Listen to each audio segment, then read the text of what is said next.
Ok, né? Muito bem. Nós estamos então chegando para mais um dos nossos encontros, né? dos Yoga Sutras.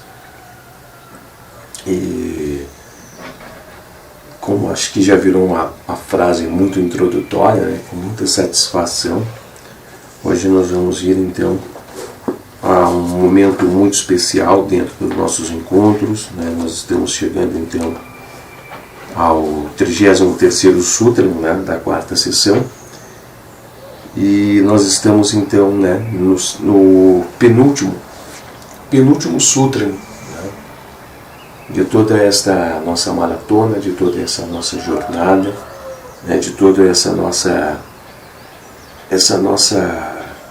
missão, né, que nós andamos desempenhando aqui, ou tentando, né, de certa forma fazer o desempenho dela, desempenhar.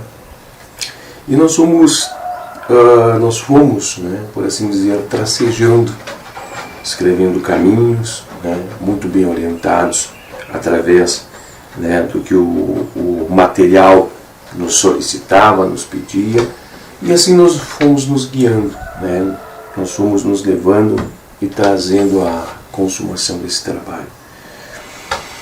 A gente, pessoalmente falando, assim, de forma muito interior, a gente torce realmente que todo esse trabalho aqui, que toda essa dinâmica que a gente fez aqui ao longo de todo esse processo, realmente ela tenha sido compensatória, realmente ela tenha sido vantajosa, né?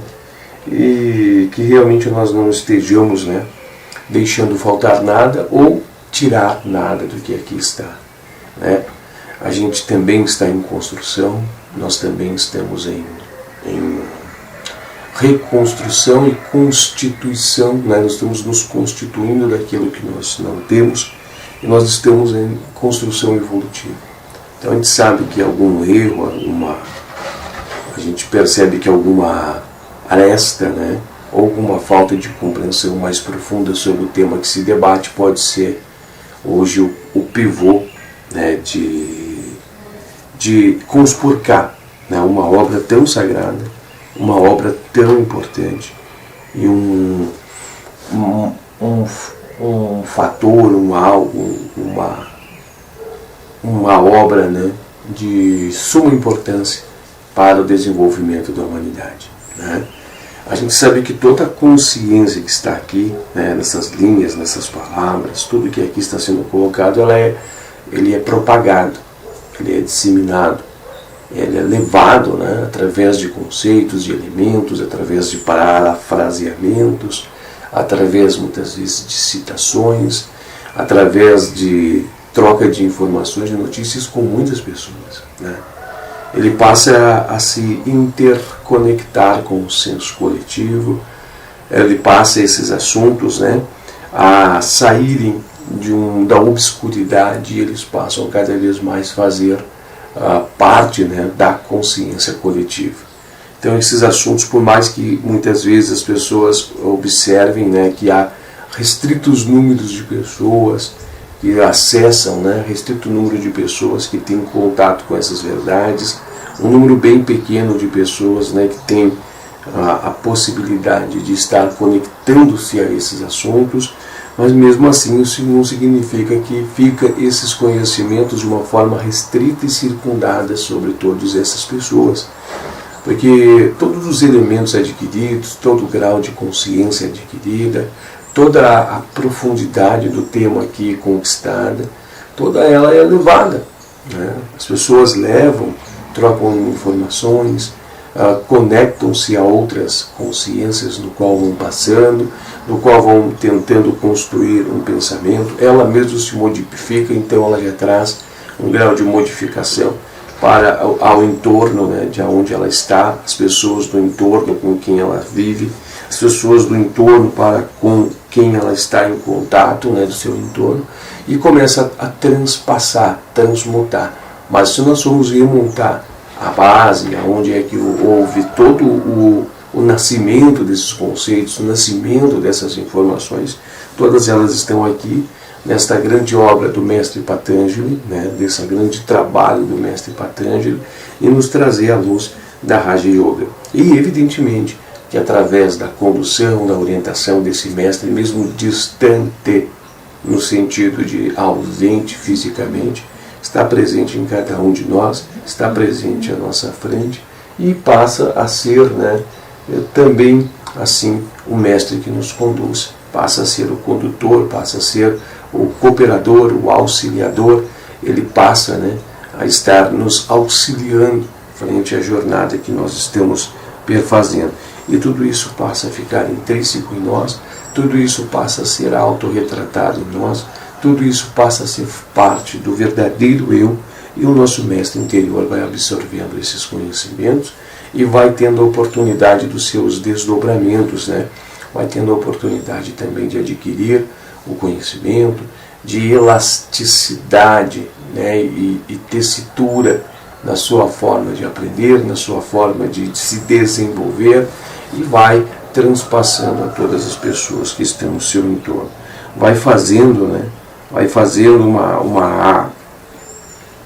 uma plástica, né, por assim dizer, de todos esses eventos. Vai fazendo um intrinsecamento, né, vai ligando, conectando situações e vai entrando, né, na coletividade e vai transformando ela também. Então, assim, ó, isso aqui é importantíssimo, gente, né? Tudo que nós passamos aqui, eu tenho certeza que muitas pessoas, ao chegar até aqui, já estão também com essa obra em mãos, adquiriram essa obra em mãos, mergulharam profundamente no conhecimento, viram que a gente está trazendo aqui muitas vezes conhecimento que o próprio livro já traz em sua narrativa, já está conseguindo desvendar, né, essas coisas que pareciam que estavam em um determinado mistério, já estão conseguindo se desenvolver, mergulhar, né, ir profundamente no tema no qual aqui está, né, esboçando, e conseguiram também ter as suas meditações, e conseguiram também ter as suas reflexões acerca desta grande obra. Então a gente não tem dúvida disso, né? Eu acho que é interessante de fazer esse destaque dentro desse trecho, né? Dentro aqui desse trecho desta obra, dentro dessa etapa, né? Dentro dessa etapa, dentro desse período, né? E dentro desse momento, né? Eu acho que aqui nós conseguimos, né, trazer muitos destaques, muitas informações. A gente conseguiu trazer muitas notícias, né, muitas informações, conseguimos adentrar temas, conseguimos, através de correlações, né, falar sobre diversos pontos. Eu acredito que a dúvida sempre vai ficar se a gente entregou algo bom, né? Mas a gente desempenhou o melhor para entregar isso que a gente almeja como sendo bom para vocês. Claro que tem rupturas, tem muitas, tem falhas, tem muitas, está faltando coisa, um monte de situações. Faltou falar de aprofundar muitos temas, faltou, evidentemente. Mas tudo isso cai sobre a minha ineficiência, sobre a minha inaptidão, tudo isso se decai, né, sobre a eu mesmo, né? Tudo isso vem se decair sobre a eu mesmo, tudo isso vem decair sobre a minha ferramenta não preparada para tudo isso. E evidentemente que eu não posso deixar de citar aqui, antes de nós entrarmos nesse tema, no qual já citamos eles por diversas vezes, né? Nós já fizemos citações desse tema aqui ao longo do livro por diversas vezes.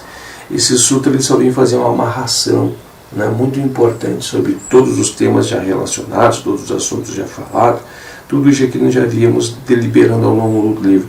Esse livro vem só apresentar, né, esse sutra aqui, melhor dizendo, ele vem só fazer a apresentação, ele vem dizer, está aqui, né, meditem sobre isso, está aqui, meditem sobre esse ponto, está aqui, né, meditem, vejam isso, está aqui. Então, ele simplesmente quer acender de verdade essa luz que fica, por assim dizer, acesa durante o livro inteiro, mas que caberá à interpretação de cada um para achar esse resultado. Então aqui ele está, de certa forma, assim, apresentando, né? Ele está fazendo a apresentação deste resultado. Hoje então é o nosso penúltimo sutra, né? Hoje é o nosso penúltimo encontro.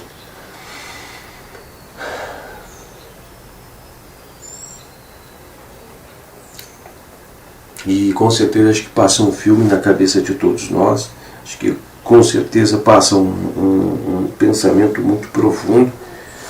Tudo que nós vivenciamos, né, tudo que nós passamos, tem um sutra que vai chamar muito a atenção de vocês, que eu não lembro qual dos números agora, né, relacionados, mas foi dentro da 4ª sessão, que nós estávamos com Covid, né? A gente não tem certeza se estava, porque no dia que eu fui fazer o teste, era final de semana, eu estive lá para fazer o teste, e aonde que eu fui para fazer o teste era aquelas tendas, eu não sei se na cidade de vocês tiveram elas, né?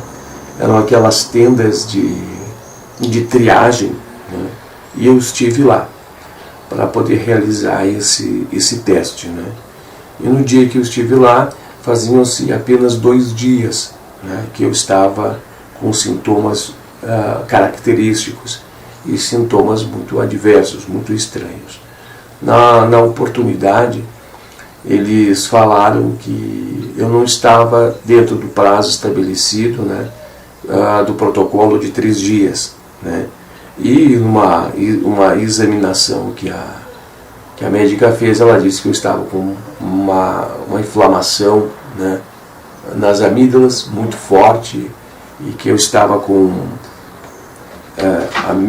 amidofaringite, acho que é isso, né? Amidofaringite ou faringioamidalite, acho que é o nome, algo assim, né? E aí na ocasião ela fez alguns receituários e algumas coisas e me mandou para casa e disse que para mim ficar cumprindo um período de isolamento característico para as recomendações do momento, e também destacou que se caso agravasse, a situação era para mim voltar, né, e buscar o atendimento, né, era para mim voltar ali e buscar um atendimento. Então o que aconteceu? Eu vim para casa, né, fiquei cumprindo o tal do isolamento, por que eu fiz assim? Porque a gente fica dentro do reduto familiar, então na verdade é muito difícil cumprir o isolamento, sendo que toda a tua família está junto com você ali, naquele ambiente. Mas ficamos fechados, né, recluídos em casa. E vocês viram então a forma, né, que eu gravei aquele sutra. Eu não lembro qual é o número dele, mas aí vocês vão ver.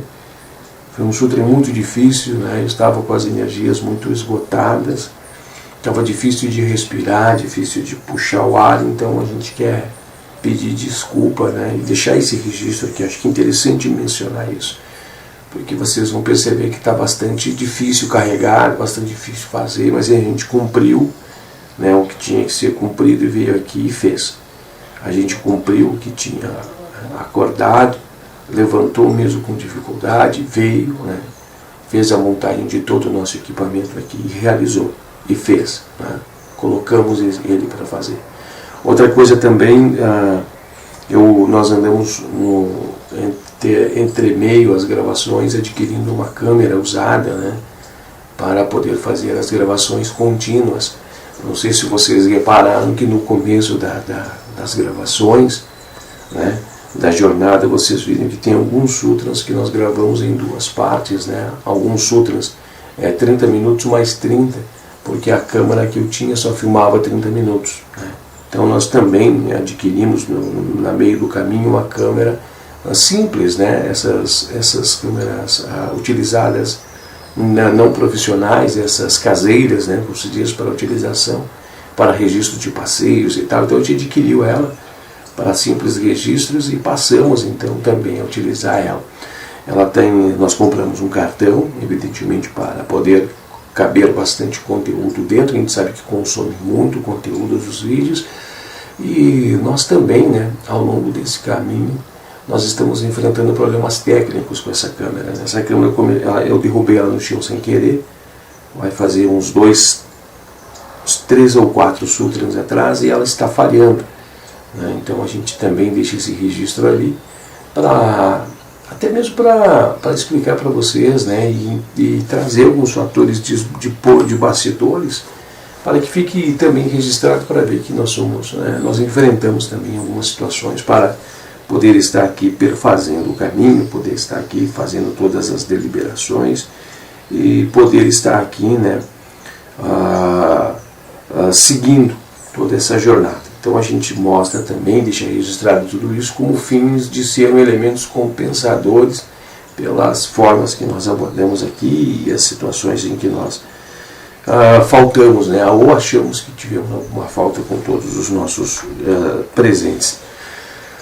Muitas pessoas, talvez, né, nas suas observações, nos seus comentários, vão trazer inúmeras observações. A gente respeita todas as observações que vêm, nós respeitaremos todas as citações e colocações, mas eu quero destacar para vocês, eu não sou nenhum mestre, eu não sou nenhum autodidata na questão, eu não sou professor, eu sou um buscador, né, assim como todos vocês. Então, isso vem mostrar para vocês que aqui não tem, né, um sábio.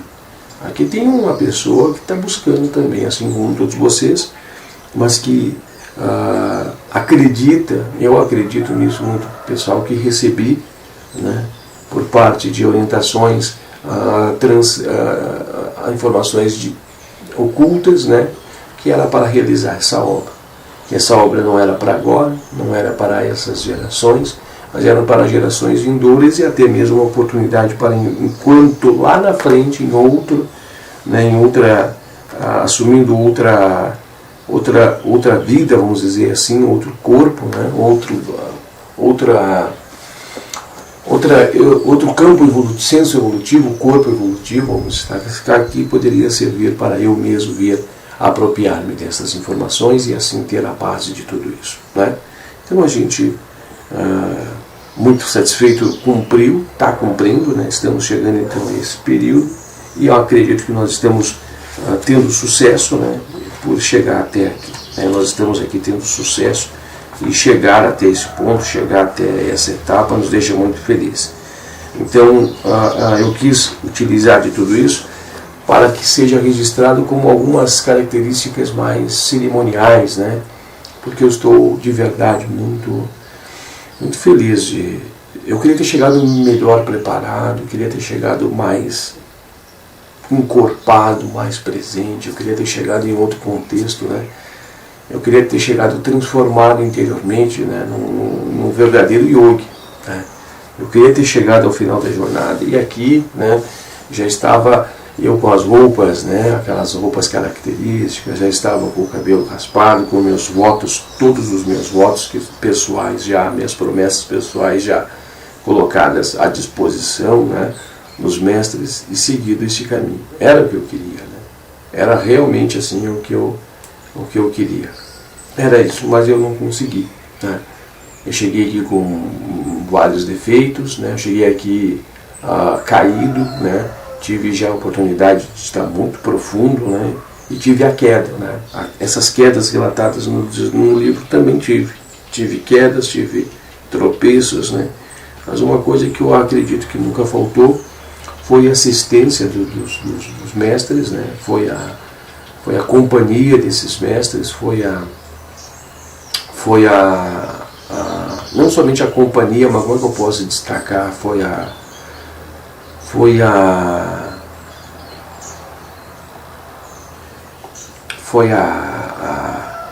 orientação, né? A orientação, a intuição, o campo intuitivo funcionando. Tem muitas informações entrando na minha mente, estão nesse exato momento tirando-me do foco do tema, né? Mas tive muitas coisas, né? Tive muitas coisas que se intercalaram-se e muitas coisas que misturaram-se, né, ao longo do caminho, e tudo isso pode ter apresentado as fragilidades do quem eu sou, mas o objetivo, o carinho era levar até vocês uma obra. Eu acho que era isso para o momento e agradeço a todos, desculpa, né, ficar falando sobre isso, mas que se deixe esses registros, né, que esses registros aqui fiquem, porque são a verdade. Não os colocar aqui seria falsidade e mentira, né? Então acho que é interessante destacar isso. Muito bem. O Sutra da quarta sessão, o 33º Sutra, nós vamos falar sobre Krama, né? Que, segundo aqui nos traz o título, diz que é o processo correspondente aos momentos em sucessão que se torna compreensível ao final das transformações dos gunas. É bem interessante de nós trazermos algumas meditações sobre tudo isso aqui, gente. É muito interessante de se trazer tudo isso.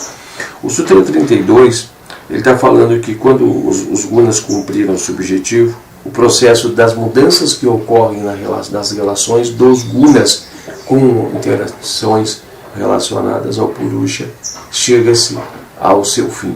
Né? Chega-se ao fim, esgota-se, encerra-se, elimina-se. Né? Nós já fizemos a leitura. Mas vocês entenderam que nesse momento, né, nas janelas, nos portões desse momento, a gente começa a perceber a descontinuidade do espaço-tempo. Né?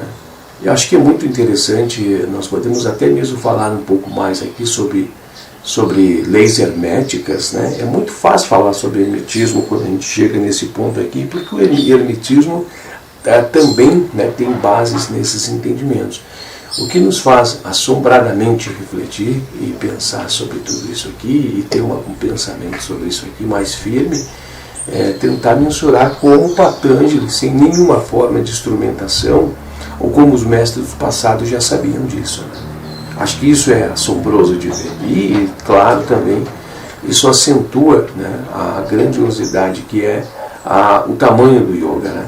Isso vem acentuar para mostrar como que é, né, a grandiosidade desses mestres, né, as suas capacidades, as suas... eu vou usar uma palavra que eu não sei se eu estou falando ela correta aqui nesse contexto aqui, mas é a erudição, né? Um conhecimento muito profundo de coisas que numa época nem se cogitavam ou se mensuravam dizer, né? Nem se tinha dentro de um pensamento coletivo. Para os períodos de hoje, né, a ciência estuda essas questões. Né?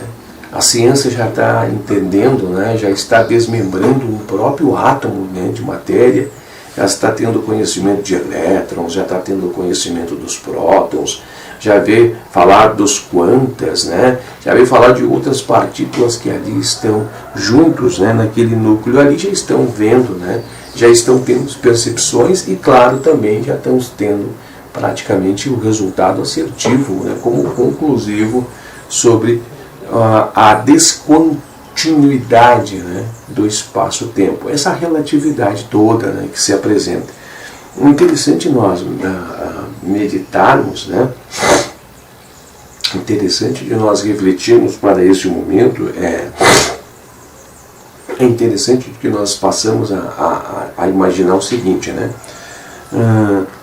existe um pensamento no hermetismo, né, que fala que nós podemos utilizar todas as coisas que estão aqui físicas, todas as coisas que estão aqui físicas, né, eu posso utilizar esse elemento aqui, vocês não vai aparecer no vídeo, mas é um clipe, né, vamos fazer assim, eu posso utilizar esse elemento, eu posso utilizar todos os elementos para que eu possa, através desses elementos, exercer correlações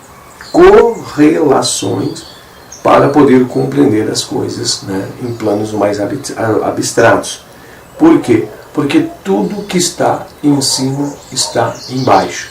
Né? Tudo que está embaixo está em cima e vice-versa. Então, ou seja, tudo que está aqui retratado, tudo que nós estamos vendo aqui nesse plano, de certa forma, há correlações diretas ou indiretas, ou, né, muitas vezes até mesmo como fosse uma fotocópia de coisas que estão em outros planos. Né? O que vai mudar são as conceitualizações da forma de se manifestar, talvez se ver, e as leis que regem essas determinadas coisas. Então, quando a gente diz assim, né, lá é semelhante a uma árvore, né? Eu gosto muito de usar o exemplo da árvore, porque eu já falei que tem a árvore aqui, ela sempre está de plano de fundo como paisagem aqui para o terreno do vizinho, então eu falo a árvore, né, frutos e sementes.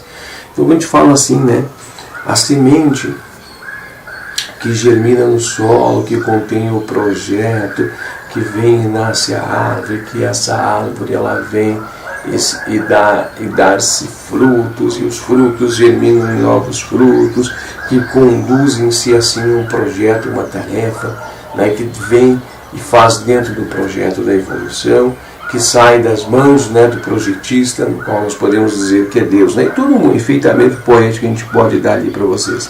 Vocês percebem que na correlação esse processo é o mesmo processo até mesmo do nascimento do universo, né? O germe do universo, a semente do universo, o projeto do universo que se expandiu e trouxe toda essa materialização, né? Esse plano materializado, esse plano adensado de transformações ou das correlações entre os estágios dos gunas, né? Os estágios da matéria, com os seus elementos, né? Intercambiando-se, construindo-se outros elementos, e assim uma rede, né? Uma teia de elementos, né? Para que nós possamos, né? Para que nós possamos observar e ter acesso a todas as coisas que aqui estão, e assim proporcionar experiências, né? Às consciências que estão envolvidas nisso tudo. Então a gente usou, né? Usou uma correlação para poder chegar a um pensamento profundo. Não está errado, está corretíssimo as interpretações, pode estar falhando-se a pobreza de enriquecimento dos detalhes, mas é nesse sentido. Nós podemos também utilizar, como aqui está citando, o exemplo da tela do cinema, né? Fazer uma correlação com a tela do cinema, que incide a luz branca, que passa-se o filme projeta-se as imagens, né? Naquela tela de cinema, e naquela projeção das imagens vai mostrando as figuras que vão sendo desenhadas, que vai punhando as sombras, né, que vão ali fazendo. Então nós podemos relacionar isso a Chitar, a gente faz relacionamentos com isso a Chitar. Nós falamos também da lâmpada, né, dos anéis concêntricos ao redor da lâmpada, a lâmpada interna. Então tem várias correlações que dá para se fazer. E através dessas correlações nós podemos chegar a constatações profundas e entender o que está em cima é como está embaixo. Então o que acontece? Se um fenômeno aqui no plano físico ocorre, nós podemos aqui fazer uma citação, deixa eu fazer um exemplo de uma situação do plano físico. Nós podemos ver aqui a água, né, na sua característica líquida. Né? E nós podemos imaginar que essa característica líquida não é somente relacionada à água em si, mas ela tem, de certa forma, uma relação, ela tem uma correlação com todos os estados líquidos de tudo que está ao nosso meio. Tudo tem que passar por um estado de liquefação em um determinado momento. E apresenta-se naquele mesmo formato da água, né? Algo meio plasmático, algo com certa característica de estar ligado, adensado, né? Pessoas que já tiveram a experiência, né, de ver quando a água está numa característica entre o gelo puro, e ela está numa característica que está entrando em seu estado líquido, percebe, né, uma transformação muito curiosa, né? Ela fica como se tivesse plasmada, né? Ela fica como se tivesse uma meleca, né? Ela fica como se tivesse melecalizada. Esse fenômeno acontece muito aqui na região do sul, quando é depositado gelo sobre vidros, né? Principalmente de veículos, e esse gelo começa a se derreter, né, sobre a superfície do vidro. Então, no momento que a gente está utilizando os limpadores dos vidros do carro, a gente vê que antes de virar líquido de novo, ela solta-se, né, como se fosse uma meleca, uma teia, ela fica uma geleia, né, por assim dizer, algo mais gelatinoso, que isso vem mostrar um outro estado, né, que está ali, mostrando e apresentando-se através dessas características. Por que está apresentando um outro estado? Um estado mais energético, né? Por quê? Porque nós conseguimos entender que, através das correlações que tem ali, pela simples característica de um espaço, apresentar toda uma linha de entendimento que chega ao transcendental e ao espiritual. Então, o que é interessante de nós entendermos nessas palavras que eu estou trazendo como correlações? Se nós estamos observando, né, que entre o silêncio e o som há um espaçamento, né?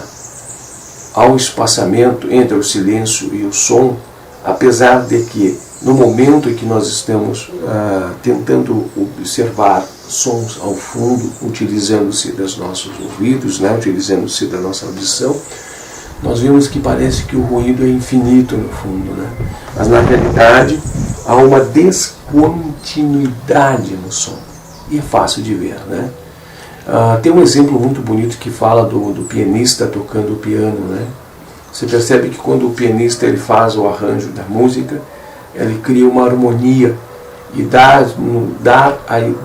para nós a impressão que a música é contínua, né? Ela faz, né, os toques do piano, parece que aquilo vira uma harmonia, uma linha, né, única de eventos. Mas se nós formos ver, em cada nota do piano há um espaçamento entre as próprias notas do piano, né? A cada dedilhar de notas, pum, pum, pum, pum, pum, pum, né? A cada nota há neste meio o tempo, né? Um fragmento de tempo, aonde habita-se um silêncio, né? Que passa tão rápido que torna-se imperceptível. A partir do momento que cadencia-se, né, um ritmo harmônico, para nós parece que é contínuo, mas não é. Tem os espaçamentos, né? Tem espaçamentos nulos, né? Mudos, tem espaçamentos no momento que não há som nenhum. A mesma coisa nós temos aqui exemplos na nossa pele, né? Nós utilizamos hoje, vemos a nossa pele, parece que é algo contínuo, algo liso, mas basta nós utilizarmos os mais poderosos microscópicos, né? Os mais poderosas ferramentas, nós vemos que não, que são, né, interligações, interconexões, e entre delas há espaçamentos que mostram rupturas, né? E assim faz nós atravessarmos, enxergarmos não somente a parte interna, mas também transpassar e ver muita profundidade do corpo, né? Os cientistas eles observam que aqui há uma série de cadeias de moléculas, de átomos, né, circundando-se a velocidade absurda, de uma velocidade muito rápida, né, uma velocidade muito vertiginosa, incalculável, que faz com que parece que fique uma barreira de solidez, né? Mas na verdade não.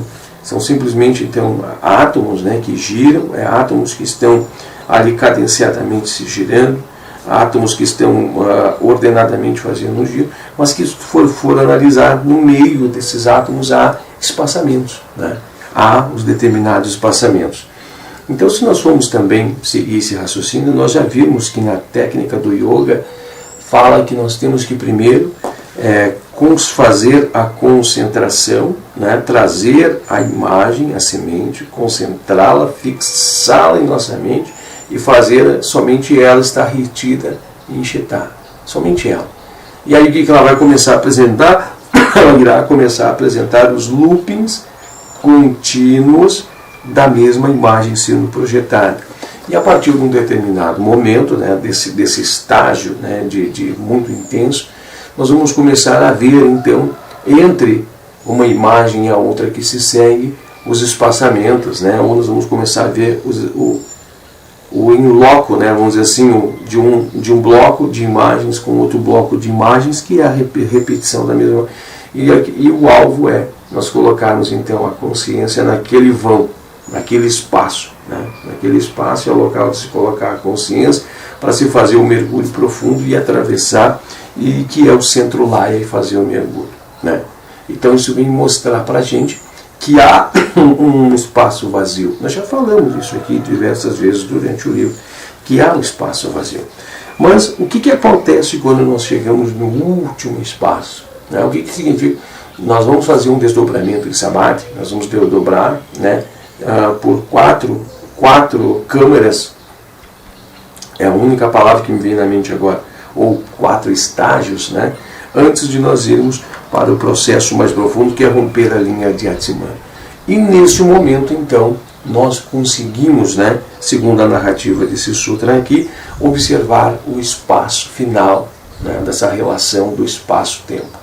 Né? Nós conseguimos ter isso e conseguimos romper tudo isso, né?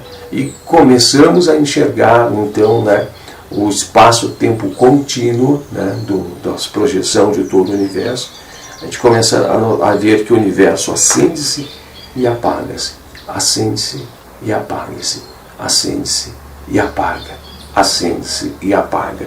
Então a gente começa a notar tudo isso, porque há uma relação de dualidade cósmica, né? Colocando um pouco de filosofia oculta, E isso é algo muito interessante que nós utilizamos nas nossas reflexões mais profundas, as nossas reflexões mais... As nossas reflexões assim mais... Como é que eu posso destacar assim, não somente profunda, mas as nossas reflexões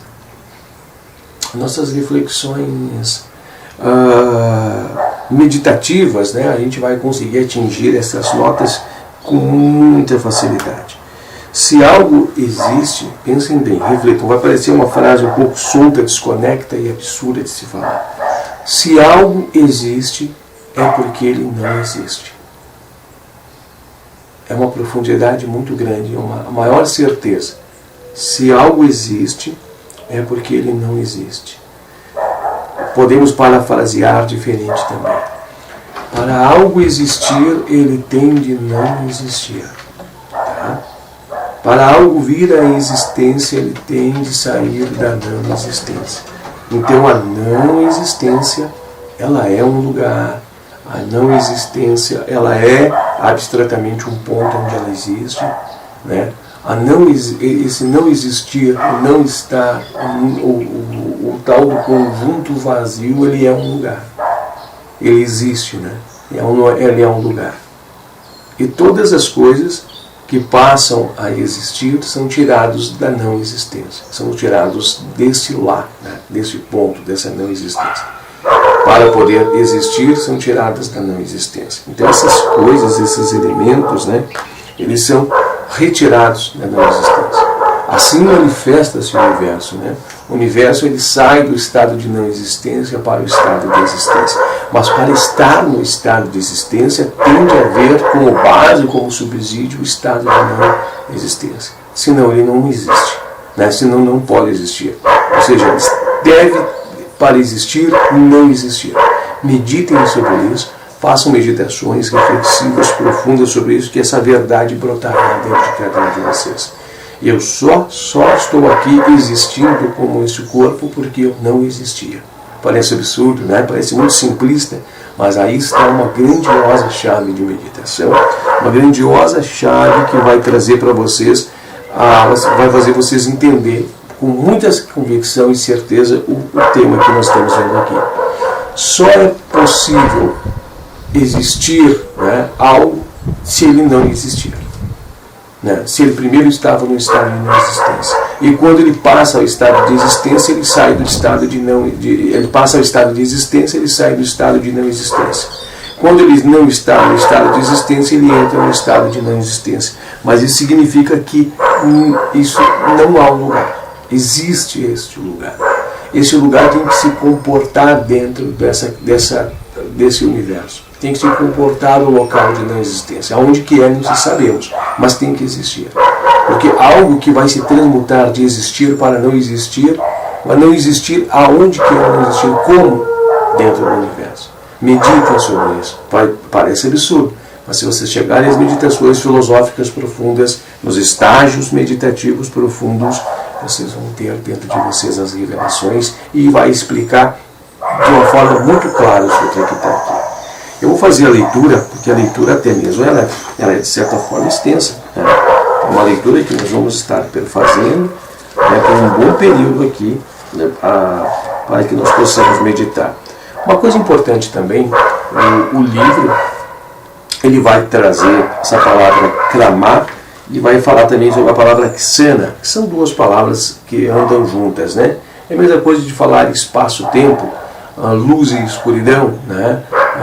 Movimento e inércia, eles estão juntos, porque o movimento é só mesmo, né, para o referencial que está observando, é uma alteração de um estado no qual ele está. Né?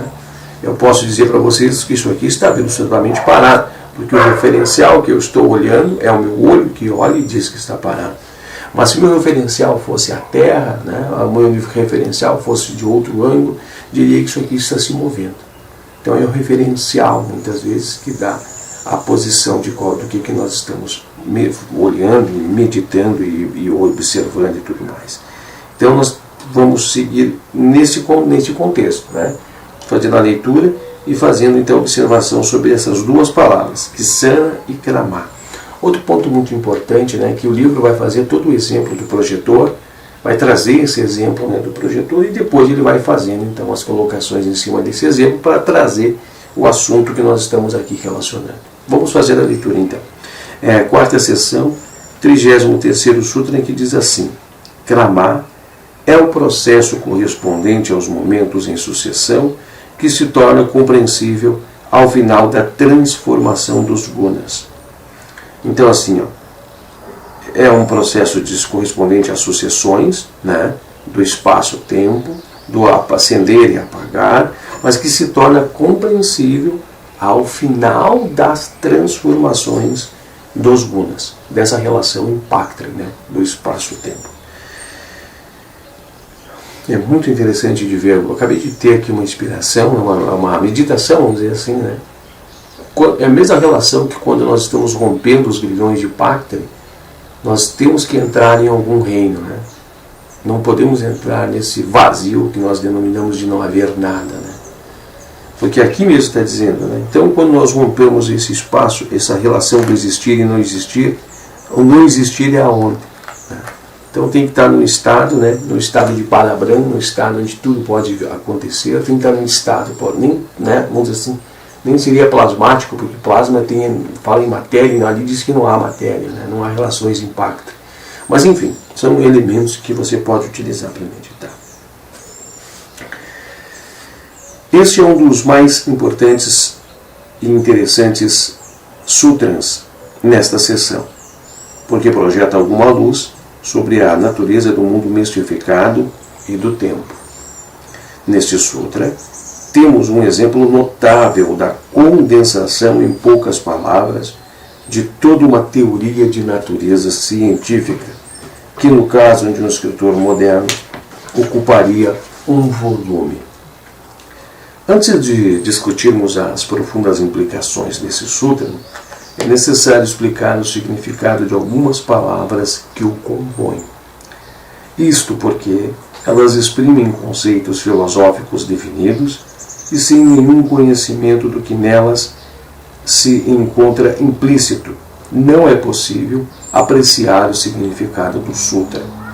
Somente com a ajuda de tais palavras, que expressam todo um conjunto de ideias plenas de profundos significados, é que o sutra pode ser elaborado. Quanto à palavra ksana, essa palavra ela encontra-se aqui, né, depois eu vou mostrar para vocês no título em sânscrito, né, do sutra.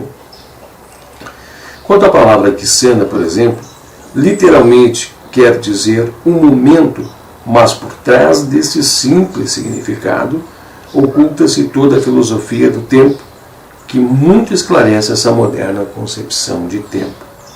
Segundo essa filosofia, ao contrário de nossa impressão e crença, o tempo não é contínuo, mas descontínuo. Antes do advento da ciência moderna, a matéria era geralmente considerada contínua. As investigações no campo da química mostraram não ser contínua, mas descontínua, composta de partículas discretas, separadas entre si por enormes espaços vazios. Da mesma maneira, investigações por métodos do yoga mostraram que a série aparentemente contínua de mudanças que se verifica no mundo fenomenal e com base nas quais mensuramos o tempo não é de fato contínua. As mudanças consistem em certa quantidade de estados sucessivos completamente distintos e separados entre si. O mecanismo de projeção de um filme numa tela nos dá um exemplo quase perfeito desta descontinuidade oculta real sobre uma aparente continuidade. O diagrama da figura número 15, que se segue, dá uma ideia do aparelho empregado na projeção de um final. Eu vou mostrar para vocês aqui o tal desenho, porque eles fazem. Dê um pause. Ali.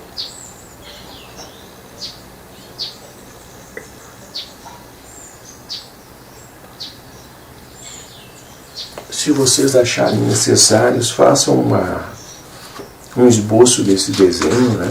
Parem ali, façam um esboço, porque ele vai fazer agora relações. Aqui está o sutra, né? Deixa Deixa eu ver qual dos dois é esse daqui.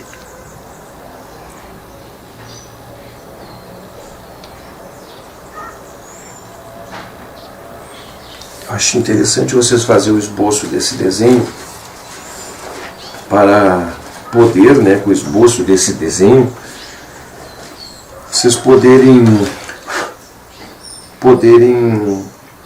desculpa, acho que fiz barulho aqui com o microfone, né? Para vocês poderem entender o raciocínio que aqui será colocado relacionado com esse desenho, né? Aqui está mostrando assim, ó,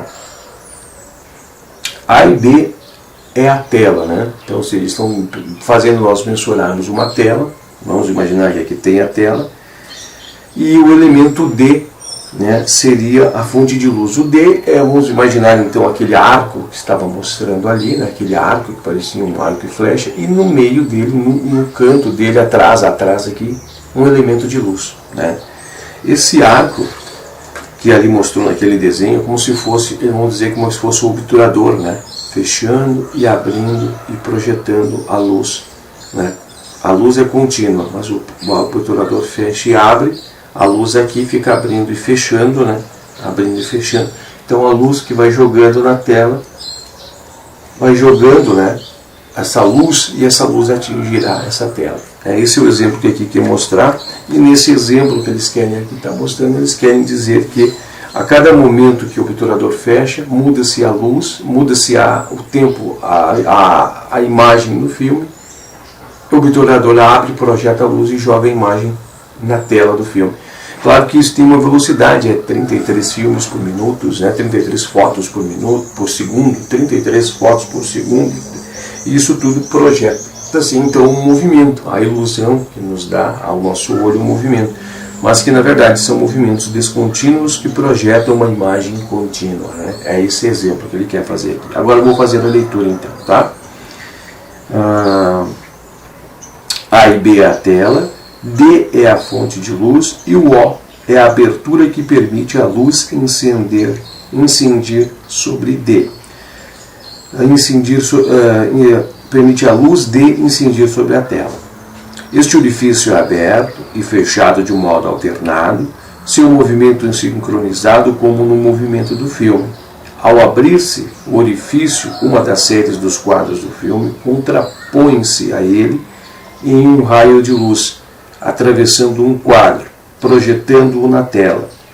O orifício então se fecha, o filme se move, o quadro seguinte assume seu lugar e é projetado na tela, como ocorreu com o quadro anterior. É como eu falei, né? Vem a película do quadro, do filme, abre-se o obturador, a luz se joga, projeta na tela do cinema, isso, tá, gente? Projeta na tela lá, e aí sai a imagem.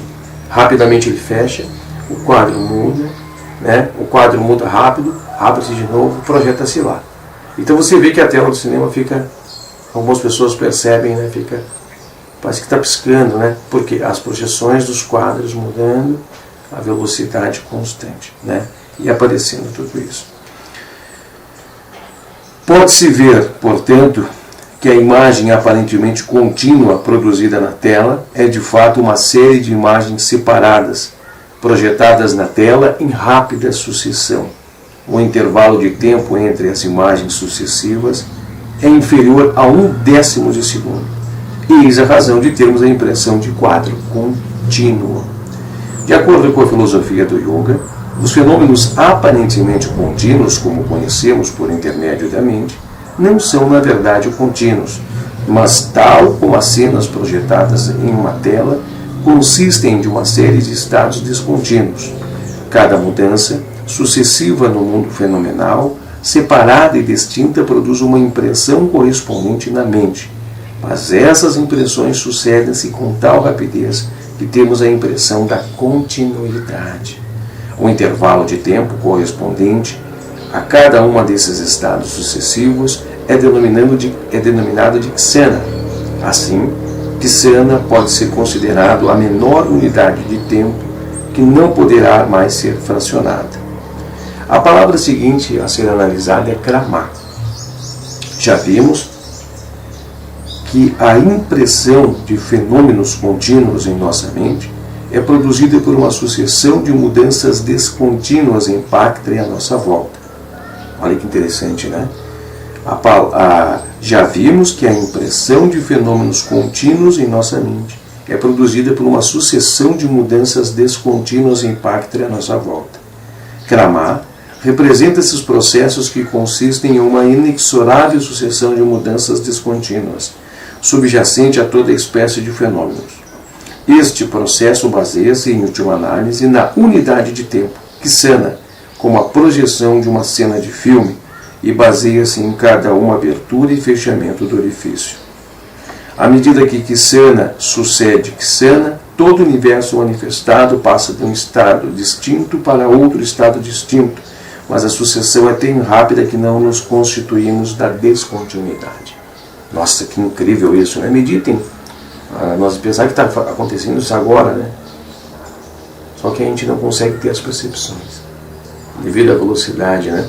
Apagar, movendo-se, criando-se novas. Então a gente olha como sucessão, mas é incrível, né?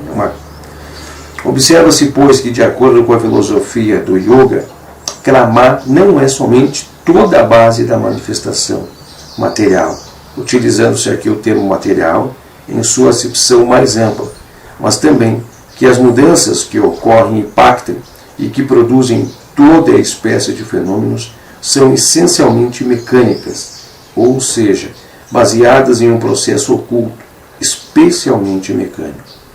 Todo o universo manifestado e tudo nele existente mudam a cada momento, com base em uma lei inexorável, inerente à própria natureza da manifestação. Se tivermos captado a natureza do processo indicado pelas duas palavras, Ksana e Krama, não deve ser difícil compreender o significado do sutra que estamos em discussão. Isto significa simplesmente que o yogi só pode tornar-se cônscio da realidade última quando sua consciência é liberada das limitações desse processo que produz o tempo pela aplicação de Simyama nesse processo, como indicado no Sutra da seção de número 3, 53º. Enquanto sua consciência estiver envolvida no processo, ela não poderá conhecer a sua verdadeira natureza. Somente quando ele sai do mundo do irreal para a luz da realidade é que ele compreende não só a verdadeira natureza da realidade, mas também da relatividade em termos de tempo e espaço do mundo que ele deixou para trás. O estudante reflexivo pode encontrar na profunda ideia esboçada nesse sutra a chave para compreender a natureza do tempo, da energia, bem como a teoria quântica, que provou ser tão útil no desenvolvimento da ciência moderna. Não é possível analisar aqui esses problemas profundos e fundamentais, mas as duas ideias seguintes devem ser estimulantes para o estudante interessado nesses assuntos.